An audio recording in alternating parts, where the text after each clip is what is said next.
을 보게 됩니다. 고린도전서 말씀은 크게 보면 두 부분으로 나눌 수 있습니다. 1장서부터 6장까지의 말씀이고 7장서부터 그 이후의 말씀입니다. 이것이 뭐 내용적으로 완벽하게 갈리어서 그렇다라기보다는요. 1장서부터 6장까지의 말씀은 근로에 집현 사람들을 통하여서 사도 바울이 들었던 문제에 대하여서 사도 바울이 그것에 대해서 권면하고 고린도 교회 성도들에게 말씀으로 전하는 것이고 7장 이후의 말씀에서는 오늘 1절 우리 말씀과 같이 너희가 쓴 문제에 대하여라고 하여서 고린도 교회 성도들이 직접 사도 바울에게 질문한 문제에 대하여서 답변하는 내용입니다. 앞에 우리 6장 말씀에 보게 되면 우리가 그 6장 12절 어제 말씀에서는 음행에 대하여서 사도가 이야기를 하였어요. 그리고 오늘 7장에서는 그것과 조금은 연관이 된다라고 할 수 있죠. 연관이 되어진 그러한 고린도 교회 성도들이 질문하였던 것에 대해서 답변하는데 그것은 결혼의 관계에 대해서 결혼 생활에 대하여서 답변하는 내용입니다. 제가 교회사 책이라든가 이런 책들을 보게 되면 때로는 그 신학적으로 시대마다 중요하게 여기며 또 전하는 그러한 말씀들이 있습니다. 내용들이 있습니다. 어떤 시대 같은 경우에는 신론에 대하여서 하나님에 대하여서 그 굉장히 중점적으로 이야기하고 어떤 시대 같은 경우에는 기독론에 대하여서 말하고 일체 하나님에 대하여서 이 초대교회 시대는 굉장히 중요하게 이야기합니다. 근데 종교개혁 시대에는 무엇을 가지고 굉장히 교회 안에서 많은 그러한 토론들이 되어졌을까요? 이신칭의 교리를 가지고 구원에 대한 것을 가지고 이야기가 되어졌습니다. 시대마다 이렇게 주어지는 그러한 말씀들, 하나님께서 내려주시는 그러한 말씀들이 있는 것 같아요. 그리고 그러한 가운데에서 필요한 말씀들을 하나님께서 주십니다. 제가 이런 것들을 볼 때 드는 생각은 무엇이냐 하면 이 신학적인 그러한 내용들, 전하는 그러한 내용들이 그 시대의 사람들에게 필요한 말씀을 하나님이 주시는구나라는 것입니다. 오늘 말씀도 그렇습니다. 그 시대의 사람들, 오늘 이 고린도전서 말씀 같은 경우는요, 이 고린도의 그러한 문화라든가 사회라든가 그 사람들의 그러한 것들을 이해하지 못하게 되면 사실 이 말씀을 온전하게 이해하기가 좀 쉽지 않습니다. 오늘 말씀도 7장 1절 말씀에 보게 되면요. 이러한 말씀으로 시작하고 있습니다. 우리 7장 1절 말씀을 같이 한번 해볼까요? 너희가 쓴 문제에 대하여 말하면 남자가 여자를 가까이 아니함이 좋으나 너희가 쓴 문제에 대하여 제가 말씀드린 것 같이 이들이 질문한 내용인데 근데 사도가 처음에 말하는 게 뭐냐면 남자가 여자를 가까이 아니함이 좋다라고 이야기를 하면 아니 이것은 그러면 결혼하지 말라라는 것입니까? 사귀지 말라라는 것인가요? 그렇지 않습니다. 사실 여기에 내포하고 있는 내용들이 있어요. 이 고린도 교회 어제도 잠깐 제가 그 새벽 예배 말씀에 말씀드렸지만 이 고린도 교회 사람들은 이 헬라의 문화에 굉장히 영향을 받는 그러한 사람들이었습니다. 이 사람이 헬라의 철학자들은 아닙니다. 사실 이 사람들은 새로 급조된 그러한 도시에 새로 그 정착한 사람들이었었고 또한 급격하게 경제가 발달하면서 또 부유하게 되어진 그러한 사람들이기도 하였습니다. 그렇지만 이들이 헬라 지역에 살다 보니까 철학의 영향을 받을 수밖에 없었어요. 토양이 그렇기 때문이었습니다. 특히 이들은 이 헬라 철학 가운데에 스콜라 철학 같은 경우를 보게 되면요. 이들은 플라톤의 그러한 철학들을 보게 되면, 육신은, 물질은 악하고 영은 거룩하다라는 생각, 선하다라는 생각이 바로 이 플라톤 철학이라든가 이 사람들의 중심적인 그러한 생각들을 중심적인 생각이었습니다. 물질은 악하고 영은 선하다. 근데 이것은 단순히 그냥 이전에 가졌던 헬라의 철학의 사상들만이 아니고요. 기독교 안에서도 사실 이들이 이렇게 생각한 겁니다. 그러다 보니까 어떤 생각을 가졌었냐면, 이 육신적으로 일어나는 것들은, 악하기 때문에 육신적인 것들에 대해서는 별로 좋지 않게 생각하고 영적인 것들만 추구하였습니다. 그러다 보니까 이 뒤에 말씀을 보게 되면요. 이 고린도 교회 성도들이 성령의 은사라든가 그런 것들을 굉장히 몰두하는 이유가 있어요. 왜 그럴까요? 이 영적이고 무엇인가 그러한 것들이 굉장히 이들에겐 매력적으로 보였던 겁니다. 이 시대 사람들에게는 이게 매력적으로 보일 수밖에 없었어요. 근데 그러한 가운데에서 또 어떤 문제가 있었을까요? 육적인 것이 악하다라고 생각을 하니까 이 사람들은 이 육적인 것이 악하다라고 생각하면서 육신에 대하여서 두 가지의 태도를 가집니다. 첫 번째는 어떠한 태도로 생각을 했었냐면 금욕주의가 굉장히 강력했었어요. 이 헬라 철학을 보게 되면요, 이 스콜라 철학에 보게 되면 금욕주의를 굉장히 강조하는 그러한 사상들이 있었습니다. 근데 그들이 그렇게 했던 이유는 분명하죠. 육체적인 것을 추구하는 것은 악하다고 생각하였기 때문에 금욕주의를 추구한 것입니다. 근데 안돼 그러한 것들을 추구하는 사람들도 있었습니다. 왜 그럴까요? 육신적인 것은 악하다라고 생각했기 때문에 육신을 아무렇게나 해도 별로 문제가 되지 않는다라고 생각했기 때문입니다. 그런데 이 고린도 교회 성도들 이런 헬라 철학의 영향을 받았던 사람들이 이렇게 육신적인 것은 악하다라고 생각하다 보니까 이게 무엇까지 영향을 미치게 되어지냐면 결혼 생활까지 문제를 미쳤던 것입니다. 오늘 남자가 여자를 가까이 아니함이 좋으나라고 하는 것은 사도 바울의 이야기이기도 하지만 사실 이것을 사도 바울의 그러한 명령이나 그러한 것으로 생각하기보다는 이게 바로 이들의 질문이었다라고 생각합니다. 아니 육신적인 것을 우리가 뭐 헬라 철학에서도 악하다라고 하니까 결혼 생활을 하게 되면 뭐 여러 가지 결혼 생활을 하게 되면 성적인 그러한 것이라든가 부부 관계를 갖는 것들이 그것도 악한 것이 아닙니까? 그렇기 때문에 부부 관계 뭐 부부 생활의 그러한 것들을 차라리 하지 않고 부부 간의 그러한 관계들을 하지 않는 것이 거룩하게 주님을 위하여서만 살아가는 것이 좋은 것이 아닙니까? 라는 이 질문들이 이 고린도 교회 안에서 있었던 것입니다. 이것은 기독교에서 그렇게 이야기하는 게 아닙니다. 하나님 성경 말씀에 그렇게 기록되어진 게 아니에요. 이들이 이러한 질문을 하였던 것은 무엇일까요? 세상의 철학이 이 교회까지 들어오고 성도의 삶까지 들어왔던 것이죠. 그리고 이 질문에 대하여서 사도 바울이 답변하는 것이 무엇입니까? 오늘 2절과 3절 말씀을 보게 되면요. 이렇게 말씀하고 있습니다. 우리 2절, 3절 말씀 같이 한번 읽을까요? 음행을 피하게 하여 남자마다 자기 아내를 두고 여자마다 자기 남편을 두라. 남편은 그 아내에 대한 의무를 다하고 아내도 그 남편에게 할지니라. 부부간의 관계에 있어서 이전에 예수 그리스도를 만났기 때문에 우리가 거룩하게 살기 위해서 뭐 따로 산다던가 이혼하다던가 하면 안 된다라는 겁니다.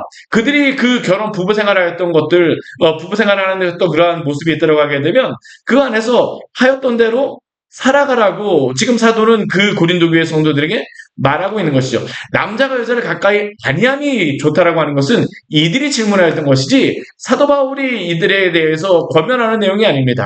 그들이 부부간의 관계에서는 예수 그리스도를 믿게 되고 부부간의 그러한 관계 이전에 있었으면 계속적으로 함께 예수 그리스도를 믿는 그러한 가정으로서 그 부부의 생활을 하라라고 이들에게 권면합니다. 다만 5절 말씀에서 그들에게 무엇이라고 이야기하냐면요. 서로 분방하지 말라라고 명령을 합니다. 대신 어떤 경우에는 하라고 해요? 다만 기도할 틈을 얻기 위하여서 합의상 얼마 동안은 한다라고 할 수 있지만 다시 합하라라고 이야기합니다. 결국 사도가 이 이야기를 하는 것은 무엇일까요? 하나님이 주신 그 가정의 모습을 또한 가정의 그러한 아름다움을 또한 세상 가운데 예수님을 믿었다라고 해서 그들이 세상에 철학가져와서 나누어지거나 분방하며 살아가는 것이 아니라 부부 안에서 또한 그 안에서 신령한 자로서 또한 예수 그리스도를 믿는 사람으로서 예수 그리스도의 그러한 아름다운 가정을 이뤄가라고 또한 사도가 이들에게 권면하는 것이죠. 근데 이것은 단순히 부부 간의 관계에서만 이야기하는 게 아니에요. 오늘 1절부터 7절까지의 말씀에서는 부부 간의 관계에서 그것을 대답하였다고 하게 되면요. 우리 8절 말씀에 8절부터 11절까지의 말씀을 보게 되면 결혼하지 아니한 자들과 과부들, 결국 지금 결혼 생활을 하지 않는 그러한 사람들에게 이야기합니다. 호라비에게도 이야기하는 것이죠. 그들에게 무엇이라고 이야기할까요? 우리 8절 말씀 같이 한번 읽어볼까요? 내가 결혼하지 아니한 자들과 과부들에게 이르노니 나와 같이 그냥 지내는 것이 좋으니라. 사도가 또한 이렇게 이야기하지만 그러나 우리 9절 말씀에서는 또 바로 사도가 무엇이라고 얘기합니까? 만일 절제할 수 없거든 결혼하라고 이야기를 합니다. 왜 이야기를 하겠습니까? 결혼을 하는 것으로서 그들이 결혼 생활을 하는 것으로서 그들이 부정해지지 않는다는 겁니다. 헬라 철학과 같이 육신은 약하다라고 결코 성경은 이야기하지 않습니다. 오히려 그들이 결혼하지 않고 음행을 하게 되면 어떻습니까? 오히려 하나님 앞에서 죄악을 범하는 것이죠. 어제 그 말씀과 이게 연관이 되어질 수밖에 없어요. 어제 말씀에서 음행에 대한 말씀을 하였었거든요, 사도가. 왜 그렇습니까? 이 고린도 교회 주변에서는 음행의 그러한 문제들이 계속적으로 일어납니다. 근데 성도들조차도 이러한 영향을 받고 있어요. 그리고 그런데 그들에게 향하여 스토벌이 이야기하는 것이 무엇입니까? 너희가 음행을 하게 되면 너희의 몸이 하나님 앞에 죄를 범하는 것이라고 이야기를 하죠. 그들이 생각하는 것과 같이 몸이 악해지는 것, 몸은 악하여서 그들이 함부로 하도 되는 것이 아니라는 겁니다. 그들이 오히려 죄를 범하게 되면 우리 어제 음행에 대해서 사도 바울이 이야기했던 것이 무엇입니까? 그들이 부활하게 되면요. 세상의 사람들은 영혼만 부활한다라고 하나님 앞에 선다라고 생각하지만 우리가 예수 그리스도가 재림하실 때에 우리의 몸도 하나님 앞에 신령한 몸으로 우리가 부활해서 하나님 앞에 서게 될 줄 믿으시기를 바랍니다. 그렇기 때문에 어떻습니까? 함부로 음행을 하면 안 됩니다. 왜요? 그렇게 몸에 음행을 한다라고 하는 것은 결국 몸으로서 하나님 앞에 범죄하는 그러한 모습이기 때문에 우리 6장 20절 말씀을 보게 되면 이렇게 말씀합니다. 우리 6장 20절 말씀 같이 한번 읽어보겠습니다. 값으로 산 것이 되었으니 그런즉 너희 몸으로 하나님께 영광을 돌리라.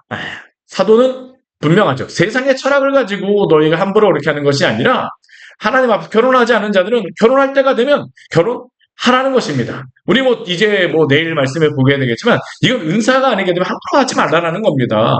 결혼해야 되게 되면 결혼하라고 그들에게 이야기하죠. 우리 12절 이후의 말씀에서는 또 누구에게 이야기하냐면 우리 12절 우리 말씀 같이 한번 읽어볼까요? 그 나머지 사람들에게 내가 말하노니 이는 주의 명령이 아니라 만일 어떤 형제에게 믿지 아니하는 아내가 있어 남편과 함께 살기를 좋아하거든 그를 버리지 말며 그 나머지 사람이라고 하는 사람들은 누구일까요? 그것은 불신자와 결혼한 성도들을 이야기하는 겁니다. 이 불신자와 결혼한 그러한 성도들 같은 경우에는요, 이 가정생활을 하게 되면, 내가 하나님을 제대로 믿을 수 없다라고 하면서 이혼하고자 하는 그러한 유혹들을 이들은 받지 않았겠습니까?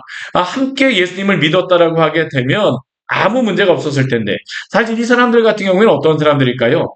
예수 그리스도를 믿었는데, 지금 남편이든지 아내든지 한 편만 믿고 있는 사람입니다. 그러면 우리가 어떻게 행해야 됩니까? 라는 그 질문들을 지금 사도에게 하였던 것이죠. 사도는 무엇이라고 이야기합니까? 그러한 것들로 인하여서 이혼하지 말라라고 이야기를 하고 있습니다. 우리 13절 말씀에 또 이렇게 말씀하죠. 13절 말씀 같이 한번 읽어볼까요?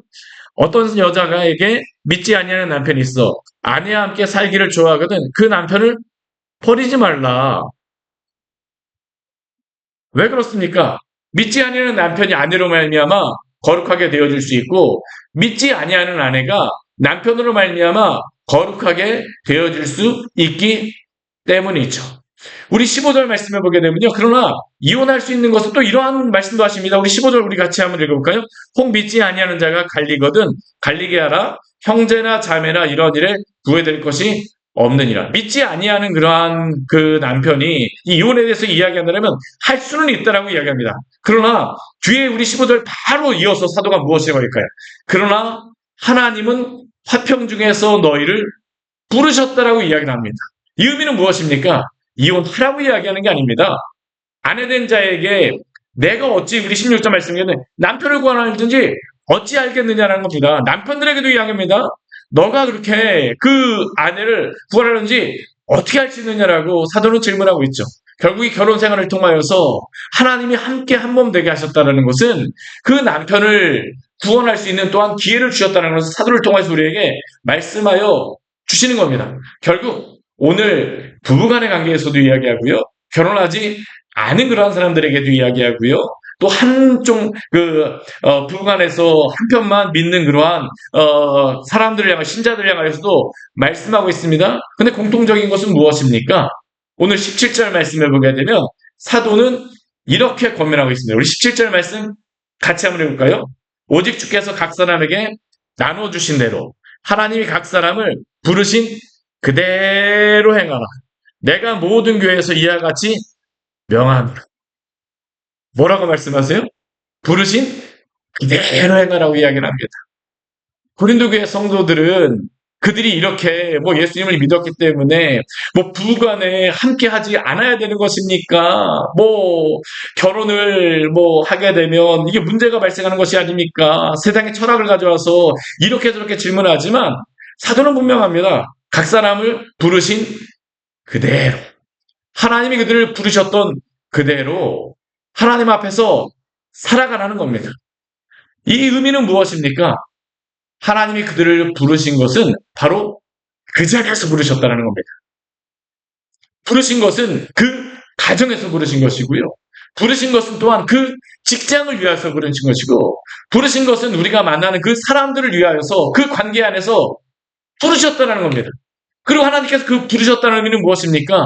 하나님이 그 자리에서도 함께 하신다는 겁니다. 우리는 보통 이러한 상황을 바꾸거나 환경을 바꾸게 되면 어떠한 역사가 일어날 것이라고 생각하지만요. 하나님이 어떠한 상황이 바뀐다고 해서 성도에게 떠나고 더 가까이 계시고 하시겠습니까? 아니죠. 하나님은 우리를 부르신 그 자리에서 우리와 함께 하시는 줄 믿으시기를 바랍니다. 그래서 오늘 사도는 분명히 뭐라고 합니까? 각 사람을 부르신 그대로 행하라. 심지어는 이 뒤에 보게 되면 앞에서는 부부관계에 대해서 결혼에 대하여서 이야기하였었는데 우리 18절에서는 무엇에 대해서 얘기합니까? 할례에 대하여서 얘기합니다. 할례자로 부르심을 받았으면 무할례자가 되지 말고요. 무할례자로 부르심을 받았으면 할례를 받지 말라라고 이야기합니다. 사도도 그랬습니다. 우리 디모데 같은 경우 어때요? 할례를 받게 합니다. 그러나 디도 같은 경우 어떻습니까? 할례를 받지 않게 합니다. 왜 그렇습니까? 그들에게 필요한 그런 모습이 있었기 때문이죠. 만약 할례자로서 부르심을 받고 그것이 합당하다라고 하게 되면 그렇게 살아가지만 무할례자로 불렀다라고 하게 되면 구태 할례를 받을 필요가 없다라고 사도는 이야기합니다. 그것뿐만이 아닙니다. 우리 그 21절 말씀에 보게 되면요. 종과 종에 대한 그러한 말씀에 대해서 사도가 이야기합니다. 우리 21절 말씀 같이 한번 해볼까요? 내가 종으로 있을 때에 부르심을 받았느냐? 염려하지 말라. 그러나 내가 자유롭게 될 수 있거든 그것을 이용하라. 이것은 이 고린도시에 생활이 부유한 사람들도 나왔었지만 종으로서 또 어려운 사람들도 있었던 겁니다. 그 사람들 같은 경우는 어떤 마음이 있었을까요? 빨리 종된 것에서 벗어났으면 좋겠다. 빨리 내가 돈을 벌고 뭘 해갖고 이 종의 그러한 관계에서 벗어났으면 좋겠다. 근데 사도는 그들에게 무엇이라고 얘기했냐면요. 그들이 종으로 있는 것을 때문에 하나님을 믿는 신앙이 흔들릴 필요가 없다는 겁니다.